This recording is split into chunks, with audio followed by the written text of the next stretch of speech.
chance to win, the answer is Teddy Bridgewater. But all those things do matter, and they want it to be Sam Darnold. He has not given them a reason for it not to be Sam Darnold. And he did throw for 86 yards on 16 attempts. We can do that math. That's less than 5 yards an attempt. That is something we have seen in each of the 3 preseason games where the yards per attempt have been quite low because they are protecting him. They want to make sure that they can credibly say Sam Darnold's going to be our Week 1 starter. And that is not an indictment on him at all. He's a rookie quarterback. He's also very young, even by rookie standards, because he started at USC so young. So for all those reasons, like, they are protecting him. And that's fine.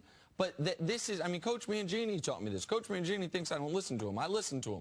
The owner wants him to be the starter. The coach knows that. The coordinators know that. And they are doing everything in these games to make it so they can name him Week 1 starter, and it doesn't feel like a reach. So 8 of 16, 86 yards, no touchdowns, no picks, or 1 touchdown, pardon me, no picks. That's fine. Like, it's not going to move the ball downfield a lot, right. But they have no reason. They have nothing invested in Teddy. They have everything invested in Sam Darnold. Well, one thing, the coach does make a good point about organizations once they have committed that pick and those resources. Typically, you can see the decision-making will lean towards that player being given benefit of the doubt. But what I have seen is, and what I tell veteran players like Josh McCown or players like Teddy Bridgewater, when you're in a competition with a young player, you better make the coaches realize the difference between him and I are this much, not this much. Because in a battle for a starting position, and you've been in the league 5 to over 10 years with the 2 quarterbacks the Jets have, and I just got here in Sam Darnold, and I missed the first week in the contract, you should be, and I'm right on your heels. Yeah. Then it lets you know that I am the guy for the job. So I can say with the Jets, it's not just a pick. It's what the kid has shown in the hundreds of snaps in practice, where Todd Bowles is a defensive coordinator and is a defensive mind, that's how he's made his living in this business.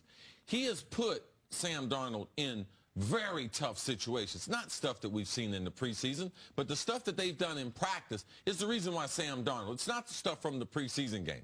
Sometimes it's determined by practice. Sometimes it's determined by just the preseason games. Sometimes it's both. But in Sam Darnold's situation, he has passed all those tests, and he's close enough to these veteran players that the organization says, you know something, we are better off giving him these reps than, you know something, starting with these veteran quarterbacks, allowing them to play those first 3 games where our schedule is very tough. We're better off letting Sam get those experimental reps. Right. And when he does play in those preseason games, you said it, he hasn't given them reason for them not to choose him as the Week 1 starter. I'll tell you something, though.